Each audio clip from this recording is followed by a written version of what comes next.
Punta kami guys ng Grand Central. Hindi pala, MBIS muna. Magpapa-emission kami tapos magpaparehistro na kay SG.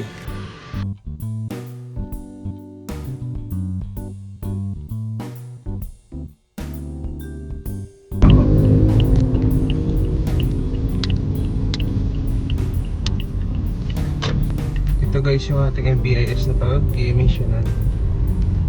Nandito na kasi lahat. Dito nga guys, nakapila na si SG para i-emission ng staff ng MBIS. At dito nga guys, nakasalang na si SG natin. Ayan, tinetest na yung mga dapat test. First level ito guys. At dito naman guys, kung makikita nyo, yung gulong naman yung tinetest. After nga ni SG sa level 1 at level 2, nandito na siya ngayon sa smoke test pang level 3 guys. Ayan. Ayun guys, tapos na tayo magparehistro. Nagparehistro mag-emission. Nandito yung list. Yan, nakapasa yung ating sasakyan sa SG. Then, pupunta na tayo ng LTO. Dito lang to sa Isabong Lumuit. Yan, emission center.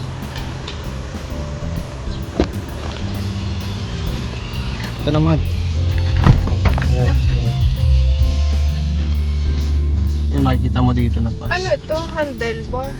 Ito yung Ba't NA? wala yun pala sa motor yan. Wala. I guess nandito na kami sa LTO Grand Lucena. Sarap naman ng crispy cream mo. And guys, nandito na tayo. Paparehistro na natin. Pasok na kami sa loob. At dahil isa lang ang pwede mag-asikaso ng papel sa loob, ayan, lumabas muna tayo and si Mahal yung pinag-intay natin sa loob kasi medyo malamig doon, dito ay mainit. Ayan guys, yung labas ng LTO. Ayan guys, tapos tayo kumuha ng rehistro ng sasakyan natin. Sa SG parehistro na natin guys. Yung nagastos natin is 1,779 sa LTO. Then mga 1 hour and 30 minutes ako naghintay sa pagbabayad ng rehistro guys. At nandito guys yung lahat ng total na nagastos namin sa pag-aasikaso ng rehistro ni SG. Yan, screenshot nyo na lang guys. Ayun guys, nandito na tayo sa SM. Ayan, makikita.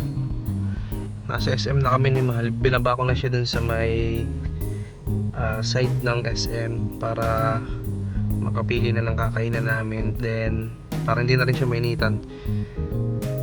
Time check 11:16 ng umaga. Kain muna kami dito tapos try namin pumunta ng PSA kasi magpapa-national ID kami ng bago.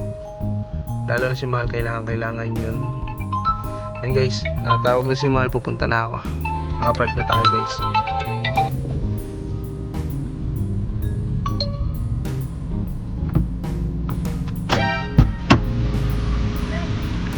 Ba, nakabili ka pa ng ano? Tinamay ko yung bagong flavor, hindi masarap. Hindi masarap pa rin. Mango cheesecake. Ano nga yan? Masarap din. Dito. I guess palis na kami ng SM, nakain lang kami, tapos punta na kami ng Pacific. Sarap, tunaw na. Tingnan mo. Ano to, Coffee Crunch? Hindi masarap. Hindi masarap, ulo mo? Hindi.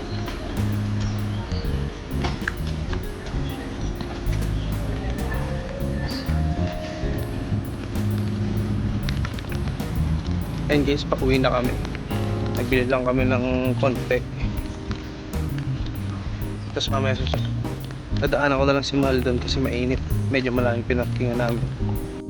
At dahil hindi kami nakaabot sa slot ng national ID, ayan guys, uwi na kami and magpapahinga naman.